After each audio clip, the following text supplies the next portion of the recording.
Hello बच्चों, NEET VNM chemistry में आप लोगों का बहुत बहुत स्वागत है। तो आज हम लोग बात करेंगे जनरली डेंसिटी के बारे में कि डेंसिटी किसका बढ़ेगा, कैसे बढ़ेगा। जनरल तो एक ट्रेंड यही होता है डेंसिटी का कि जैसे मास बढ़ेगा तो हमारा डेंसिटी बढ़ेगा।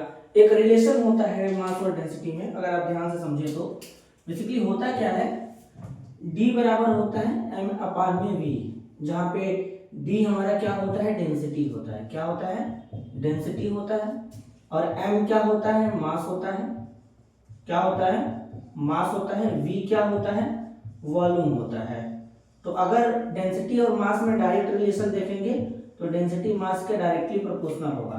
तो हम बोलेंगे कि अगर यहाँ पे डेंसिटी बढ़ेगा, अगर यानी डेंसिटी बढ़ रहा है तो मास भी क्या होगा, बढ़ेगा।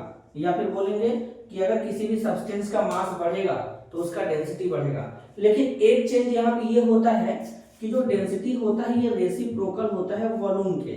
मतलब अगर आपका डेंसिटी कहीं पे बढ़ता है तो वॉल्यूम क्या होगा, यहाँ पे डिक्रीज करेगा।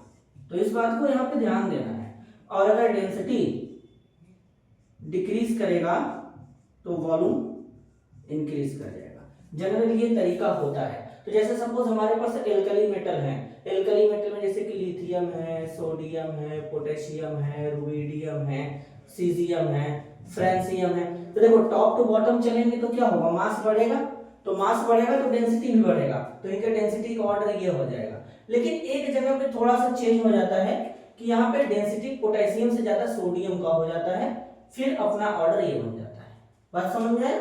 तो इस तरीके से यहाँ पे चलता है। तो मैंने उन एलिमेंट को उठाया है जिनमें जनरली कुछ एक्सेप्शन टाइप्स के कुछ होते हैं कि जहाँ पे मतलब डेंसिटी थोड़ा सा डिफरेंस कर जाता है।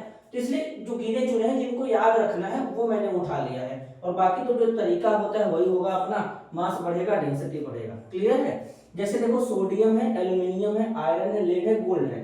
तो मास ज्यादा डेंसिटी ज्यादा गोल्ड का, देन लेड, आयरन, फिर ये डेंसिटी का ऑर्डर बनेगा।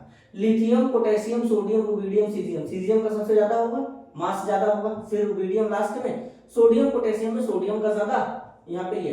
तो इसलिए यहाँ पे जो सोडियम होता है, पोटेशियम होता है, वो सोडियम से ज्यादा लाइटर होता है। इस बात को ध्यान देना, लाइटर मतलब हल्का। ठीक है? कैल्शियम मैग्नीशियम में मैग्नीशियम का ज्यादा हो जाएगा। ये देखो थोड़ा चेंज वाला है। अब नियम के अकॉर्डिंग क्या होता है, beryllium, magnesium, calcium, strontium, barium, radium. तो यहाँ पर जनरली क्या होना चाहिए, बेरिलियम का कम होना चाहिए। लेकिन होता क्या है कि बेरिलियम का मैग्नीशियम और कैल्शियम से भी ज्यादा हो जाता है। तो यहाँ पे थोड़ा चेंज है, इसलिए मैंने देखो चुन चुन करके लिखा है। अब ये हमारा ऑर्डर बनता है, फिर तो देन वो अपना आ जाएगा तरीका जो है। रेडियम हमारा रेडियो एक्टिव एलिमेंट होता है। क्लियर है?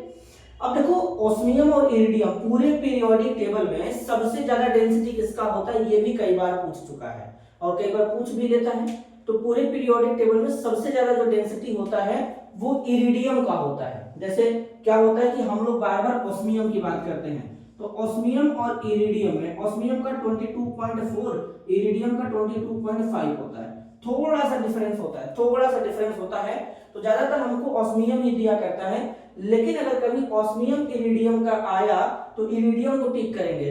जनरली बराबर भी मान सकते हैं, लेकिन थोड़ा सा ज्यादा है तो इरिडियम का ज्यादा होगा, ओस्मियम का कम होगा। क्लियर है?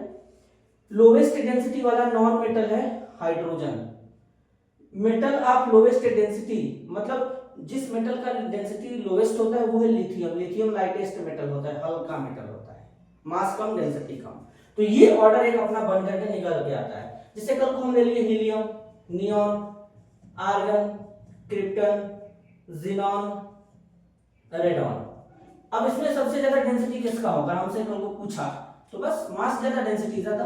तो हर जगह तो जनरली ट्रेंड लग ही जा रहा है, बस जहां पे नहीं लग रहा है वो कुछ ये थे जो हमारे की पॉइंट है, इंपॉर्टेंट पॉइंट है एग्जाम के पॉइंट ऑफ व्यू से, वो मैंने आपको डिस्कस करके बताया। क्लियर है? तो आज के लिए बस इतना ही, मिलते हैं अगले वीडियो में, तब तक के लिए धन्यवाद, नमस्कार।